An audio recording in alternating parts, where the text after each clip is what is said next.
All right, so this is video 2 of 6 months to 6 figures with copywriting. I am Sarah Turner, and this is all about the finances.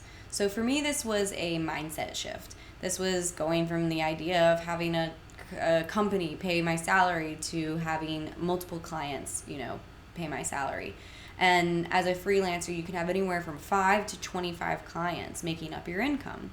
And now I actually totally prefer it this way, because if for whatever reason one of them doesn't work out, which is gonna happen all the time, just because everybody has different needs and timing and whatever, but you're not gonna lose all your income. And this might be obvious to you, but it really wasn't for me, coming from a traditional job. So I just didn't see how all these small payments were going to add up to be enough, and it made me really nervous. But so I want to break this down for you. So if your goal is to make $400 a day, 5 days a week, that is $100,000 a year. And so you need either one $400 project a day or two $200 projects a day, which is totally doable. So let's say, actually the most recurring and needed copy that a client needs are blogs, right? And they're going to need those either twice a month, 4 times a month, or 8 times a month. And charging $200 for a blog is totally reasonable. Blogs, when they're done right, they actually boost traffic to a website or the number of visitors that go there, and it helps with their ranking in Google when people search for certain things. So blogs are also great because they can be used across different platforms, and they're really fun to write. So I always recommend that, we focus on blogs at first, but there's all sorts of copy. In fact, you might find that you want to specialize in some kind of copy. So blogs that are shorter than 1,000 words aren't great for SEO, or Google juice, as I like to call it. And you'll learn more about that in the next video, but it's just to help you understand how this breaks down. But it's also really hard to say anything substantial or thought-provoking in less than 1,000 words. So I typically recommend to my clients that they don't do anything less than 1,000 words on average for their blogs. And so to charge $200 for a 1,000-word blog is totally reasonable. And sometimes they're going to be a little more, and sometimes they're going to be a little less, but that's a good baseline. So a 1,000-word blog takes me about 2 hours to write.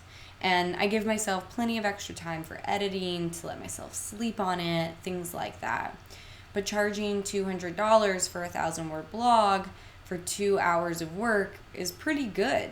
But keep in mind, you're going to have other things that you need to do to run your business, like taking calls and, responding to emails. So let's just say that those 2 blogs a day at $200 a piece works out to about 6 hours of work, and you're going to need some more time to run your business. This is also why I don't think it makes any sense to charge hourly, because you need to build into your fees the cost of running your business. Also, you're not an employee anymore, and you really need to act like a business owner. So again, I really recommend working that into your fees. One presents you as a business owner, but also it includes the cost of running your business into your baseline price. So that is my philosophy on that. Lots of people do charge hourly, but I think it makes a lot more sense to have a package price. So the other reason for that actually is because some days it takes me, 2 hours, maybe even an hour to write a blog. But some days it will take me all day. I will just be having a harder day. And you need to account for that. But this is the basic breakdown. So let's just call it $200 for a blog, 10 blogs a week equals $2,000 a week. This is $100,000 a year, a little over that, but give and take. And remember, you're not going to just be writing blogs. You're going to be writing all other kinds of things. But this is just your baseline, right? So you know exactly how this is even possible. And using this exact payment plan, I was making $8,000 in the 6th month of copywriting, and I've continued to grow beyond that. Because like I said, you will have other projects come in.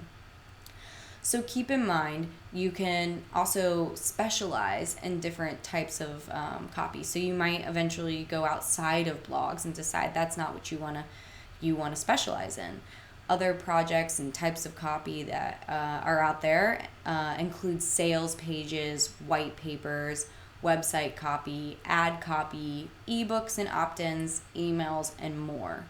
I just like to talk about blogs because they are needed on a predictable basis. And I think it is a really great way to just see how the numbers break down, because everything I just laid out for you is extremely reasonable. And yeah, that's it. So I am excited to share with you the next one is how you're going to build the business. And we will talk about that in the next video.